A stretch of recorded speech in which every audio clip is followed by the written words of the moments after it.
Welcome back to MFO, everybody. This is a very special episode. We've been working to get this going for a number of weeks now. We will be interviewing a bass fishing tournament cheater and getting the truth behind the elements that go into why does somebody do this, and what is it that I guess encourages this kind of behavior. We've talked about it a lot on the channel, but now we're going to hear it straight from the cheater's mouth, and you are going to be doing the interviewing. How do you feel about it? Are you a little nervous? Or? No, I'm just excited.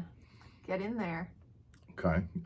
Obviously, some of the conditions in terms of this person coming out is their anonymity and the fact that I'm not able to be here, so someone from outside of the industry is going to be asking the questions, and we'll hopefully. But again, this is supposedly the honest answers to why this is going on. So stick around, guys, and when we come back, you'll be taking over and Okay. you'll be in charge of the interview.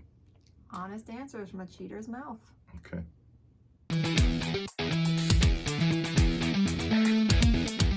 Welcome back to Mark Fisher Outdoors. I'm Megan Fuller, and I'm here with you guys today to interview someone that we all know has cheated in the past with a bass tournament. So, let's dive in and get started. So I think the first question is probably the most obvious one, and what people would love to know. Why?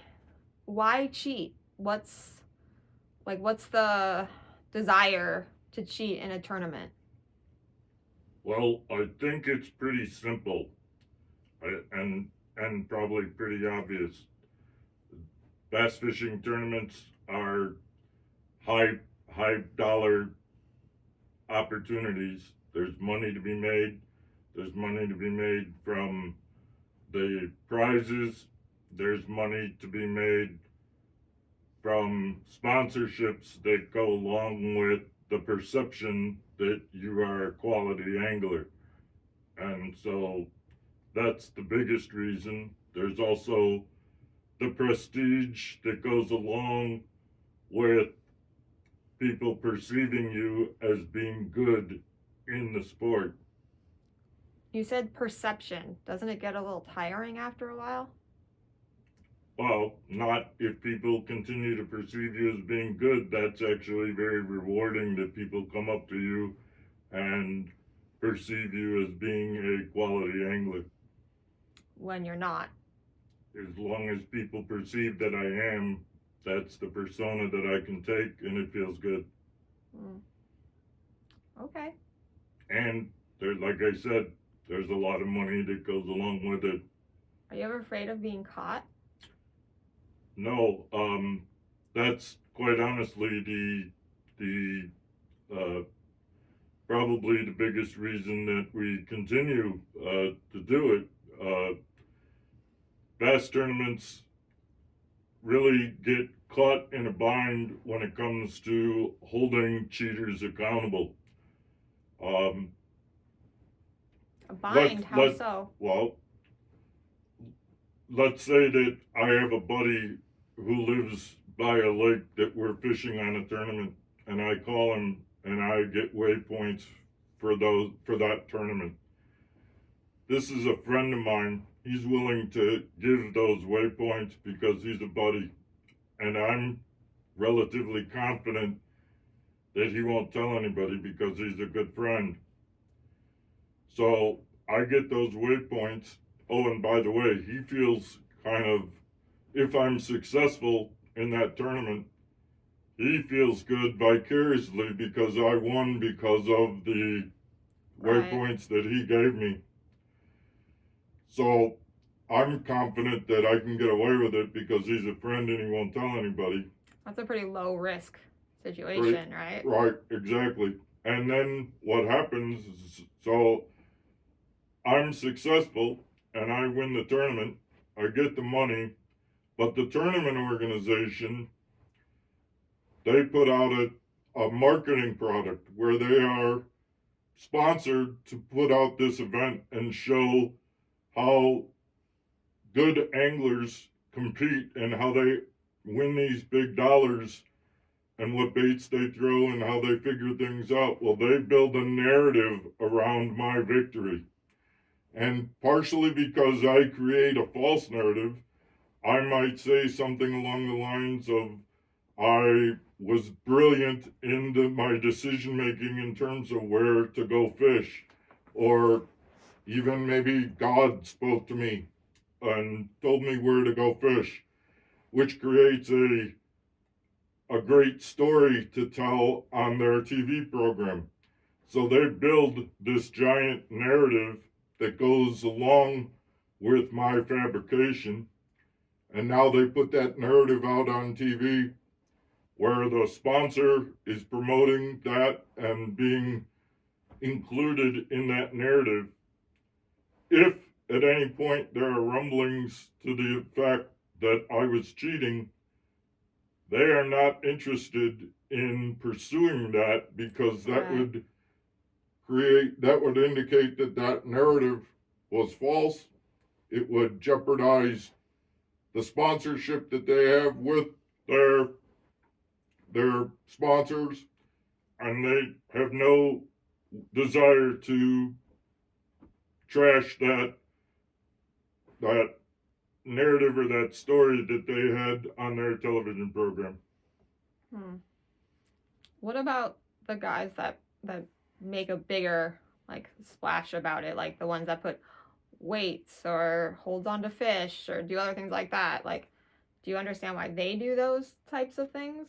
I've never done those types of things, but what I will say is that this whole scenario just creates an emboldenment to where you'd start off doing something that's relatively minor, and there's a mindset that says, well, I'm aware of the fact that people are cheating, and I must say that within the fishing industry, the public may not have this perception, but the anglers are very much aware of the fact that there are rumors and discussions about these guys that are cheating, and the ways that they're cheating, and it gets talked about.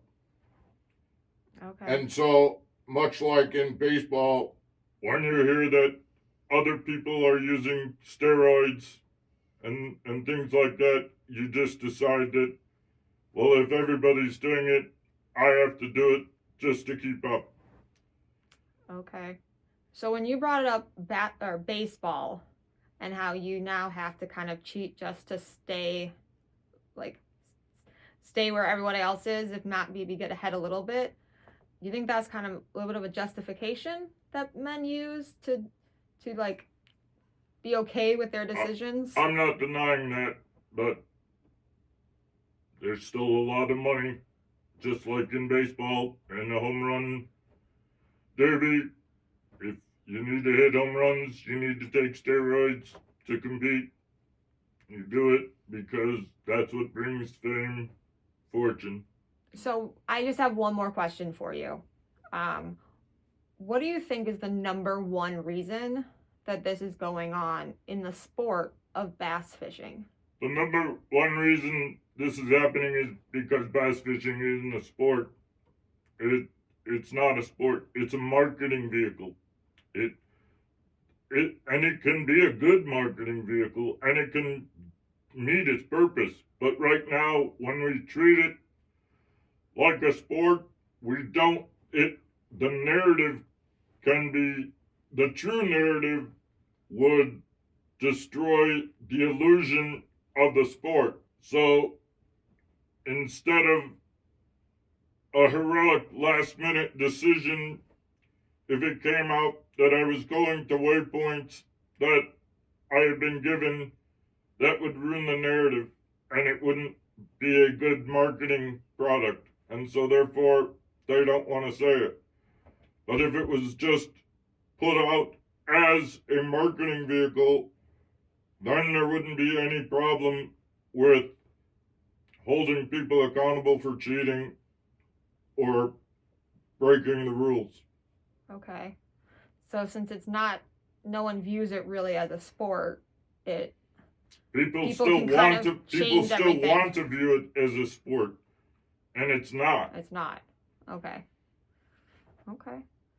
Do you ever think it'll get back to being a sport? It never was one to begin with. Oh. I don't think I've ever heard it explained that way. So it's definitely something to think about. Megan, that was a good interview. Well done. And I think, Thanks. guys, I think that it's pretty obvious that we were staging this and kind of doing a mock interview here, but It was fun. it was, and I think the information was accurate. And guys, the other part that I want to, even in what we did here, that is analogous to one of the reasons that people cheat, and that is that you can't mention names. When you start accusing people of cheating, all of a sudden you get into issues where people come back and threaten lawsuits and things like that. So we couldn't do a video like this today where we were saying, well, there was this one issue that happened Right. on this date where this guy, or so we're talking about things that have actually happened and that we're aware of, but we aren't using names to do it because there's the threat of lawsuits.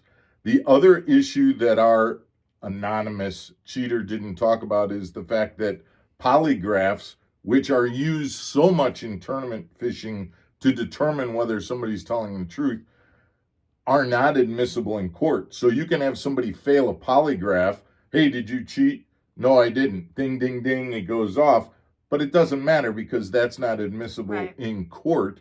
And so that doesn't, and because there's so much money, when you get into a situation where someone makes an accusation of cheating, then they can come back and accuse people of slander and things like that, Defamation of character. defamation of character, which then people have to defend. And tournament organizations don't have giant legal departments to do that. So there's a lot that goes into this issue. Yes, big time. So guys, we hope that you enjoyed this.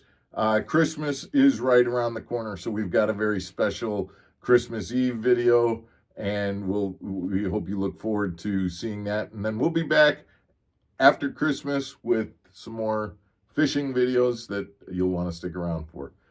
Guys, thanks for tuning in. We appreciate it. Take care. Stay channeled.